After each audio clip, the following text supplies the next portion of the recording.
Welcome back. Let's take just 5 minutes to quickly make this website a little bit prettier. Just to show you how easy it is to customize a website once you have the layout done. A recommended step that I've mentioned multiple times. When you build a website, figure out your layout, make it responsive, and once that's done, the rest is kind of fun. You just add nice CSS properties, some images to just prettify it.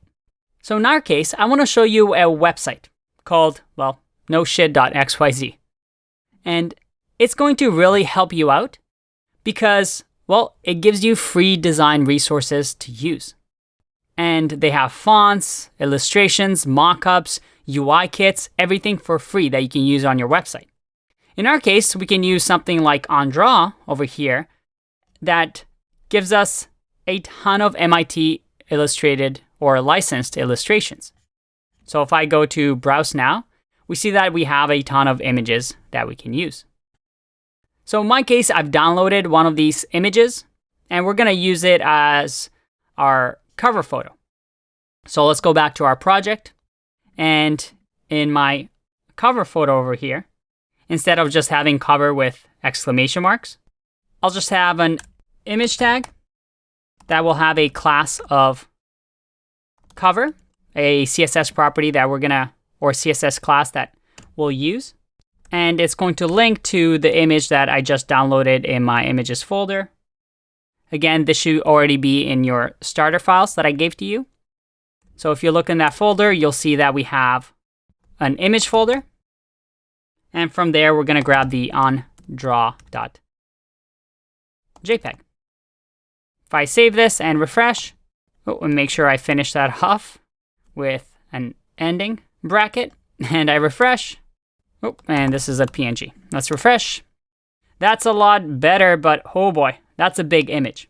We can easily fix this by going to our style, going to our cover, and using the cover class that we've added to the image to just say that we want the width to be, well, we can say 100%, but that might be too big. I don't like it that big. Let's do 30 EM.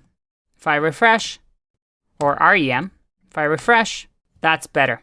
But we want to get rid of this red background now. Let's have everything in white.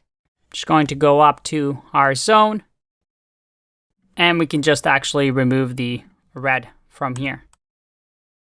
If I refresh, much better. That looks a lot better. All right.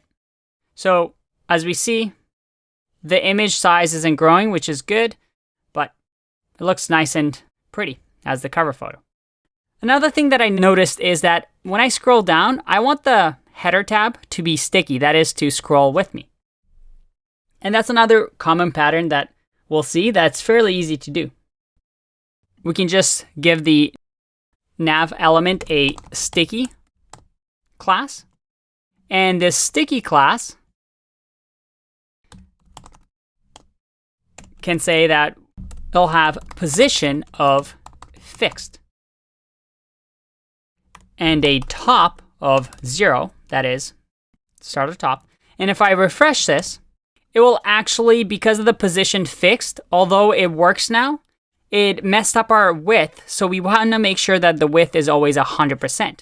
So all we would do is at the end say width 100%. Again, these three properties together is a common pattern that you'll see to make navigation sticky. So that now when I scroll down, look at that, our navigation is nice and sticky. Let's make the green navigation bar blue. So I'll turn this into blue. All right, that looks a lot better. What else? We can change our font, let's say, to something prettier. Font family. Let's just say Arial. If I refresh, all right, that looks a little bit cleaner. What else can we do here? Well, just to finish it off, maybe we wanted to do something different when we hover over the zone. Let's say that with the boxes, when we hover over them, I can just copy and paste this. Let's make them tilt a little bit. So I'll say box. And instead of shadow or box shadow, we'll say transform.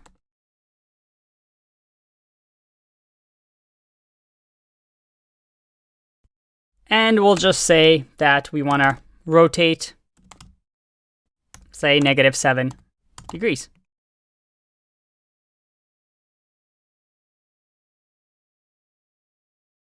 If I save and refresh, look at that.